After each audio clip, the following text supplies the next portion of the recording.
Transcendentalism and transcendence involves the sublime. The sublime is something beautiful that excites a sense of awe and or terror. Okay?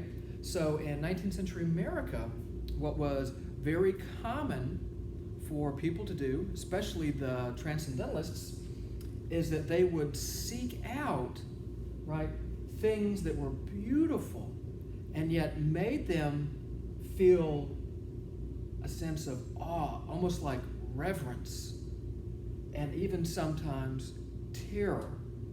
And the chief something that this was nature. So what was very common, right, not just in America, but also in Europe as well, on the continent in England, is that people would take walking tours.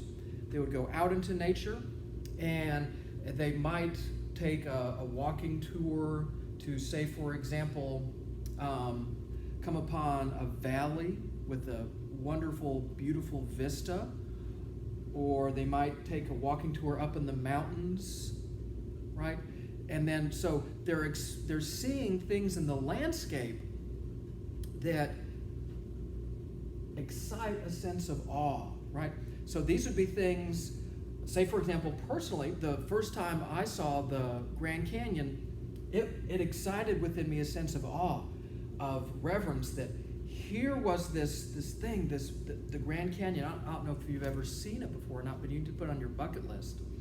And then I realized how immense the canyon was, the eons of time that it took to make it, and how insignificant I am in the terms of, in the scope of human history and life.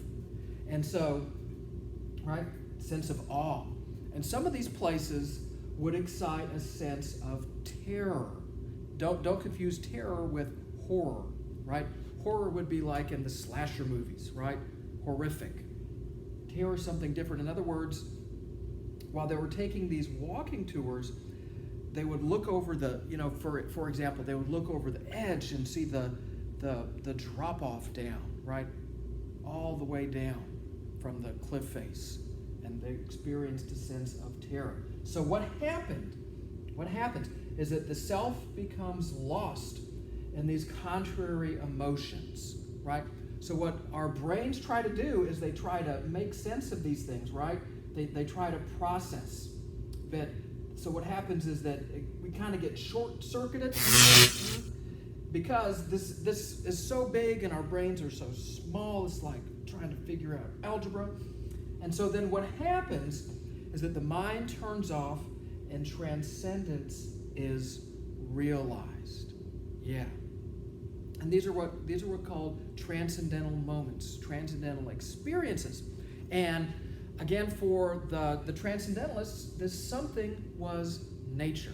There's many other ways to experience the sublime. For example, music.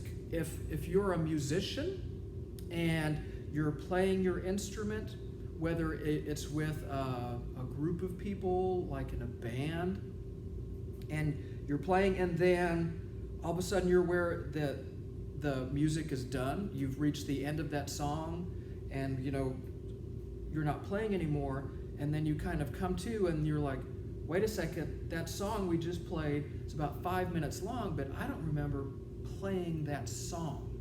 But you obviously just did, right?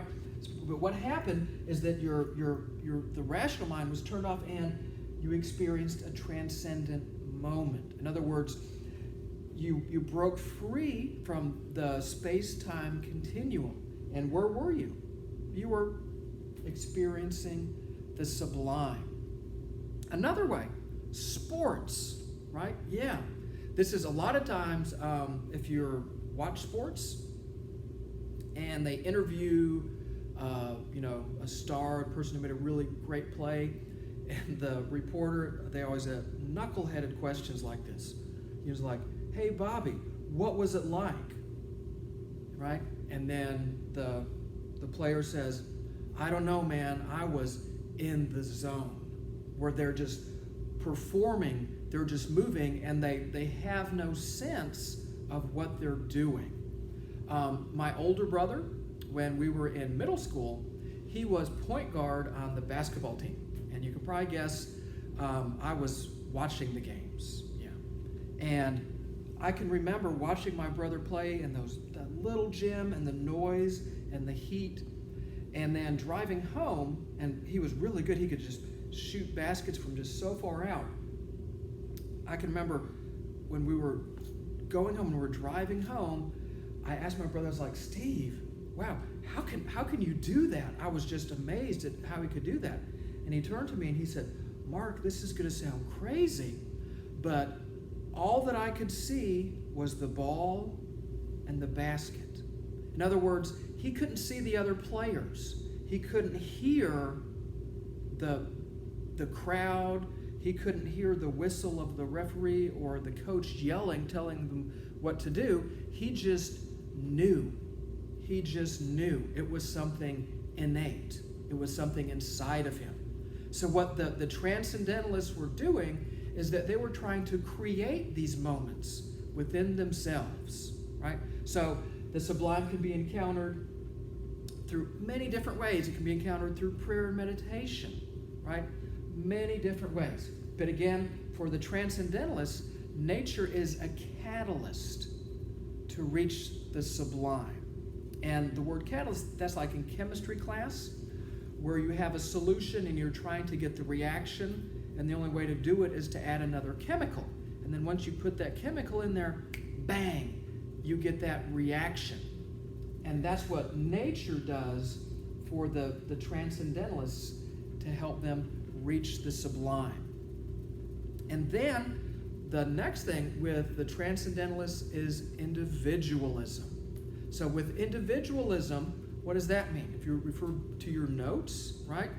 That it's the individual is the arbitrator of right and wrong, good and evil.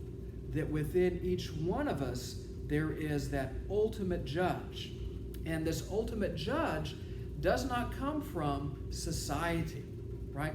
And in fact, with individualism, this is the belief, the teaching, that society corrupts. Society corrupts us. In other words, each person would grow up to be a more moral, ethical person away from society. That we need to remove ourselves from society to become better people. So now in the next lecture, we'll go ahead and dive into some passages from Emerson's Nature to see all of this stuff swirling around.